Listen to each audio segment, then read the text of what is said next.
அதிகார மமதை அவனோடு கூடவே இருக்கிறது.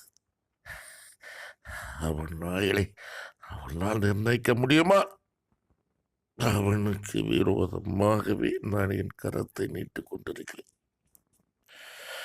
உக்ரைன் ரஷ்யா போரை அவனே முடிவுக்கு கொண்டு வருவான். உன்னோடு கூடவே இருந்து அதற்காகவே அவனுக்கு மரணப்படுக்கு விரைவில் விரைவில் விரைவில்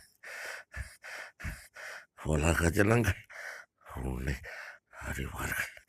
உலக ஜனங்கள் உன்னை அறிவார்கள். உலக ஜனங்கள் உன்னை அறிவார்கள். மரண படுக்கையிலே இருந்து அவனை மீட்டுக் கொள்ளப் போகிறவன் நீ அல்லவா? அதற்கு உரிய ஆயத்த பணிகள் என் தூதுவர்களும் சேனைகளும் செய்து கொண்டிருக்கிறார்கள்.